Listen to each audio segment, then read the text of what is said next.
J'ai été hyper déçue par les réseaux sociaux. Surtout en ce moment, et je te dis pourquoi. Les réseaux sociaux, c'est quelque chose d'hyper...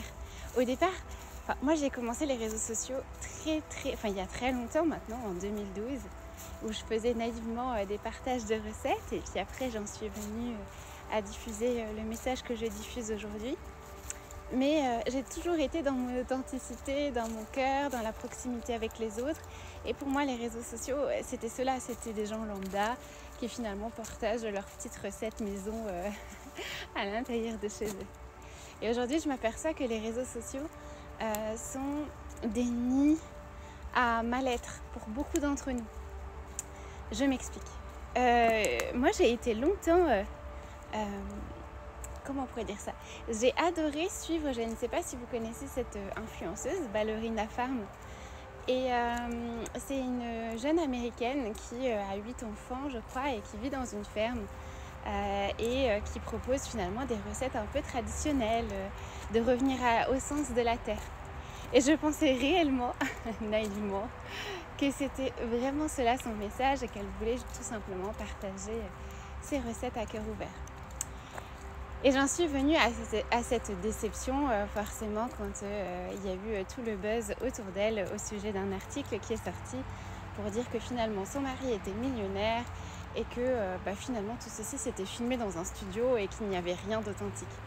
Et j'ai trouvé ça hyper malsain parce que finalement les gens qui viennent avec leur propre cœur à se connecter à ces gens-là, parce qu'il faut bien comprendre que les influenceurs sont comme participent finalement à la programmation de certaines personnes, participent aussi au mal-être de certaines personnes, parce que beaucoup de personnes se projettent en ces gens et du coup pensent que c'est la réalité et du coup se mettent en distorsion elles-mêmes de ne pas arriver à ce point d'excellence dans leur vie. Et c'est ce qui m'est arrivé entre guillemets, même si c'était beaucoup moins fort. Mais pour vous dire à tel point j'idéalisais cette personne et que je la prenais vraiment comme un modèle de mère qui du coup... Et tout ça pour te dire que finalement, je pensais pas, après ça c'est mon côté naïf aussi, je pensais pas qu'en fait la plupart maintenant sur les réseaux sociaux, c'était du faux et qu'en fait ils vendaient du rêve aux personnes qui finalement n'étaient pas conscientes du rêve, n'étaient pas conscientes de l'illusion. Et tout ça pour en revenir au prisme de nos vies, je trouve ça super intéressant.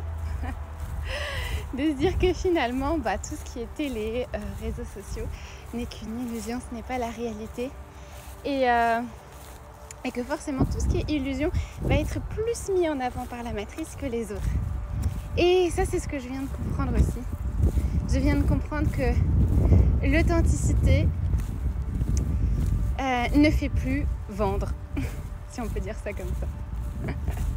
Qu'est-ce qui fait, ce qui donne envie aux gens finalement, c'est le rêve, c'est l'illusion. Mais quand je parle du rêve et de l'illusion, je parle du rêve, vous savez, pervers, qui finalement est juste là pour tromper la personne qui y croit. Et je me suis dit, mais mon Dieu, quoi.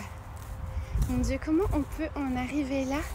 Comment on peut en donner finalement notre argent à ce genre de personnage, parce que par exemple cette influenceuse Ballerina Farm, c'est un véritable business où elle vend tout un tas de trucs de sa ferme et que finalement elle est là juste pour vendre les objets de sa ferme. Elle est pas là pour nous en fait.